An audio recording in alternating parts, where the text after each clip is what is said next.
안녕하세요. 5월 3일 신나는 금요일입니다. 미국 시장 이틀째 시원하게 폭삭이네요. 예, 나스닥은 3일째고요. 그러니까 테슬라도 좀 크게 오르고 필반 지수도 상당히 좋았는데 나스닥은 결국 내렸습니다. 오늘은 채권 시장도 동반 하락이고 그래서 국채 수익률은 비교적 크게 올랐죠. 그죠? 그러니까 이란의 전면 제재 이제 본격 시행되고 있는데 유가 또다시 이건 시원하게 그냥 폭락입니다. 예. 달러 강세는 이어졌고 원 환율도 올랐습니다. 올려드린 이 표들 다 참고하시고요. 본인들 마음속에 지속적으로 업데이트 해 가시기를 바랍니다. 자, 우선 데이터적 경제 지표는요. 전체적으로 저는 좋았다고 봅니다. 그 이니셜 잡리스 클레임은 예상보다는 많이 나왔지만 결국 전주와 같고요. 지금 고용시장 자체가 워낙 강약해서 악재는 분명히 아닌 것 같고요. 굿뉴스는 두 개죠. 생산성 향상 엄청 큽니다. 그죠? 미국 시장이 소비도 강력하고 그런데도 인플라가 없는 이유가 바로 이런 생산성 혁신 계속되기 때문인가 아닌가 생각됩니다. 그래서 부럽습니다.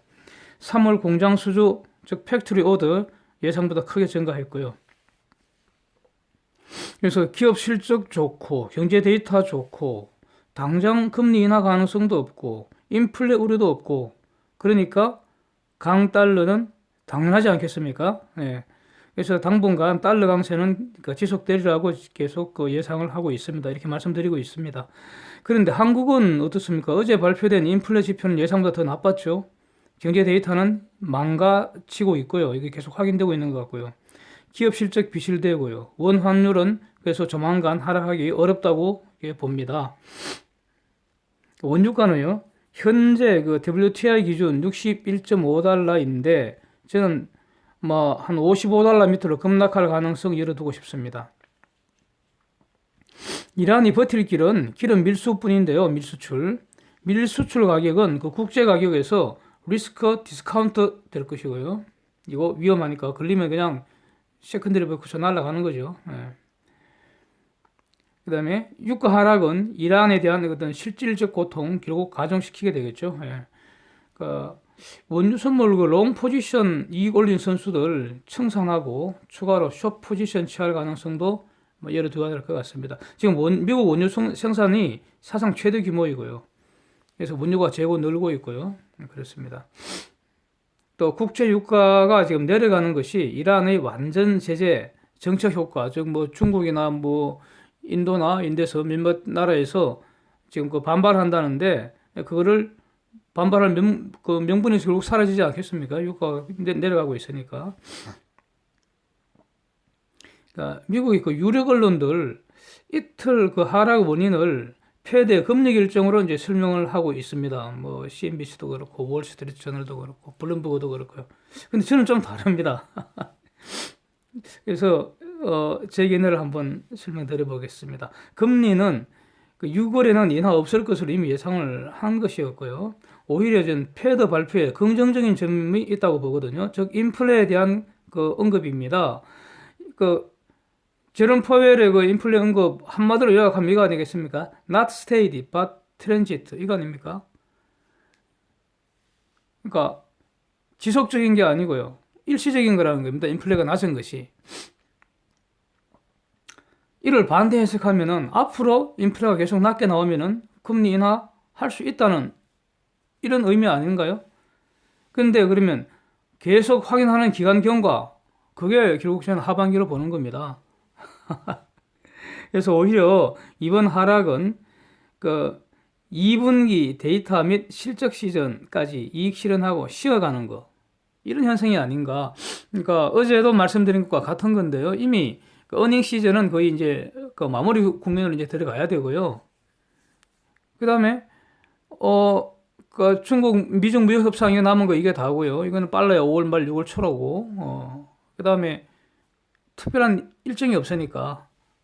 그래서 다시 7월이 돼야지 2분기 데이터 나오고 GDP를 비롯한 이런 데이터 나오고 다시 이제 2분기 어닝 시즌이 시작되니까 그때까지는 지금도 이제 돈 많이 벌었잖아요. 지난 4, 4분기부터 다들 돈 많이 벌었으면 이익 실현하고 싶을 테니까 실현하고 좀 쉬어가는 구간 아닌가 이렇게 저는 보여집니다. 상승 중 단기 조정. 이거 언제든지 가능하지 않습니까?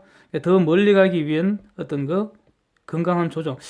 이거 아닌가 그래서 주목하고 싶습니다. 주식, 채권 모두 이익 실현 매물 증가한 거 아닌가? 이렇게. 그래서 저는 다우 3만 언제 어떻게 실현될지 항상 가능성 열어두고 주시합니다. 예. 그러니까 미국 시장의 경우에. 그래서 그러나 현재의 단기 조정 가능성도 언제든지 가능하다고 봅니다. 이 두 가지 관점은 전혀 모순이 아니고요. 조화로운 것이라고 봅니다. 그러니까 모건 스탠리, 뱅크 오브 아메리카, 이런 거 어떤 점에서는요, 이름만 들어도 질리는 그런 저명한 글로벌 선수들, IB, 소위 말하는 IB, 인터넷 인베스트먼트 뱅크 아닙니까? 얘들이 한 말씀 올리면 다들 숨죽이고 그러잖아요. 제가 오늘 요 애송이 새끼들 좀 까겠습니다. 예. 고수를 까는 게 제 특기입니다. 그러니까 제가 지난달 유가 폭등할 때요, 골드만 선수가 80불까지는 갈 수 있어도 그 이상은 어렵다. 뭐 이런 리포트가 보도가 됐습니다. 제가 이 채널에서 딱 선언했습니다. 예, 이거 바로 시작한 직후였는데요. 유가는 골드만보다 제가 낫다고 말했습니다. 예, 분명히 이렇게 말했습니다. 70불 이상 절대로 못 간다고. 그래서 그 시점부터 원유 선물 인버스 ETF 지금부터 분할 매수하라고 선언을 했습니다. 예, 저도 그 전부터 진입한 것이고요. 예. 그러니까 제가 뭘 지금 깔려고 하냐면요, 모건하고 BOA 얘들이 말이죠, 클라이언트 레터에서 이렇게 말했습니다. 앞으로 단기 급등, 멜트업이라고 표현했습니다.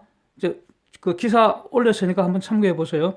단기 급등 올 수 있으니 콜옵션, 그것도 잔존 만기 짧은 콜옵션 매수를 권유했다는 겁니다. 와, 이거 이들의 농구는 말이죠.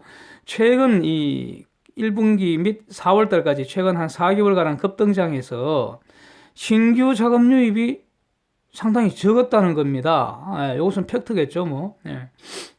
따라서 이번 상승장에서 소외된 투자가들이 일시에 몰려든다는 겁니다. 그래서 지수가 단기 급등, 즉 멜트업 가능성이 있고, 이 경우에는 시장 베타 이상의 수익을 올리면은, 그러면 잔존 만기 짧은 콜옵션 매수가 그 방법이라는 겁니다.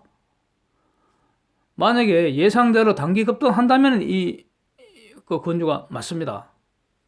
그렇죠? 근데 저는 매우 어리석게 보입니다. 한마디로 예성스럽다고 보여집니다. 예. 가령 저 분석이 맞다고 해도 말이죠, 즉 멜트업이 온다고 하더라도 저 같으면은요, 콜옵션 불나방처럼 그렇게 달라들지 않고요, 적당히 봐서 숏 포지션 취할 생각 먼저 합니다. 예. 정말 선수들이라면은 이익 실현의 기회로 활용할 겁니다. 예. 그 다음 멜트다운을 대비해서 숏 포지션 구축을 시작할 겁니다. 예. 예. 적절한 시기에 숏 진입 기회 노리는 것이 현명합니다. 폭탄만 끌어안게 될 가능성 아주 높습니다. 예. 그 다음에요, 그러니까 제 분석이 맞다고 해도 그렇다는 거고요. 만약에 제 분석의 타당성에 제가 문제를 제기하는데, 신규 유입 자금이 반드시 롱 포지션, 즉 지금 오른 주식은 매수하는 것으로 대응한다는 보장이 어디 있습니까? 예. 실망스럽습니다. 예. 오늘 저녁에 고용지표라는 빅데이터 발표하지 않습니까? 그래서 데이터 지금 매우 좋은 걸로 예상이 되고 있죠. 그런데요, 데이터가 의외로 나쁘면 나빠서 내리고 좋으면 이 기회에 팔자고 내릴 가능성도 있습니다. 그러니까 지금 조정 가능성이 대두되기 때문에 이런 말씀 드리는 겁니다. 예. 만약 이렇게 되면은 미국 시장의 단기 조정은 더 확실해지리라고 보여집니다. 그래서 오늘 저녁 유심히 살펴봐야 할 것 같습니다. 자, 오늘은 이상입니다. 오늘도 신나는 투자하십시다. Thank you. See you Monday.